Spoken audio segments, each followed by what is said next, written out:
Et la SNCF le sait, elle ne s'en cache pas, elle le dit. Ouais, d'ailleurs, je peux vous dire qu'on est effectivement sur le pied de guerre à la SNCF. Écoutez d'ailleurs ce que disait hier le secrétaire d'État au transport, Jean-Baptiste Djibbari.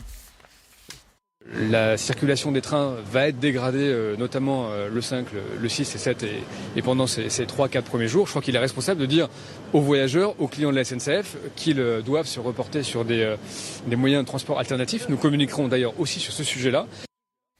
Vous voyez là, il y a une information. On sait déjà que la grève sera longue. Ça, c'est la nouveauté par rapport aux précédentes grèves. Les réservations bloquées du 5 jusqu'au 9, à partir du 9, on pourra reprendre les réservations. Eh bien, ça, c'est nouveau. Et je rappelle que contrairement à ce qu'on pense, il n'y a pas de service minimum. La SNCF ne peut pas réquisitionner. Elle peut organiser des choses parce que les grévistes doivent se déclarer à l'avance. Mais s'il n'y a pas de roulant, il n'y a pas de roulant. On ne fait pas rouler des trains quand il n'y a pas de personne pour les faire rouler.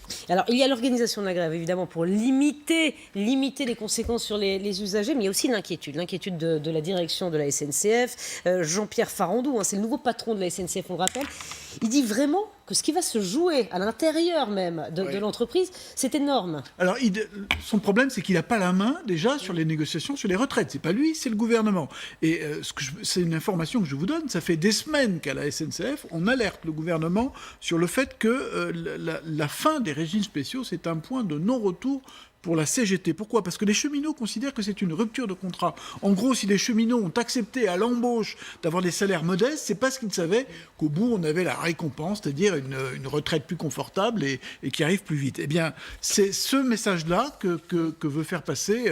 Alors, on écoute, est-ce que le Premier ministre a entendu ce message ? Écoutez sa réponse, c'est intéressant. Le principe d'une transition qui ne brusque pas les choses. On ne change pas un contrat social brutalement. L'universalité, oui. La brutalité, non. Nous devons donc trouver le bon rythme, la bonne transition. Nous pouvons le faire de manière apaisée, sans brutalité, de façon progressive. Je ne crois pas qu'une transition immédiate et brutale soit acceptable et légitime. Vous voyez, les mots ont de l'importance, ils sont clairement adressés aux cheminots, ils sont clairement adressés aussi aux agents de la RATP.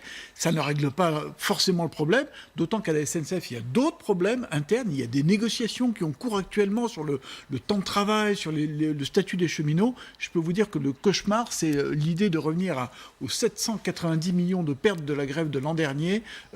C'est franchement pas le moment pour la SNCF qui, en ce moment, a beaucoup de sujets sur la table. Grosse inquiétude de la SNCF, effectivement, qui s'adapte et qui essaie de donner des informations, pas toutes, disait Michel Quidor tout à l'heure. Effectivement, il faudra peut-être aller dans les gares pour voir si votre train circule. Nous suivrons ça.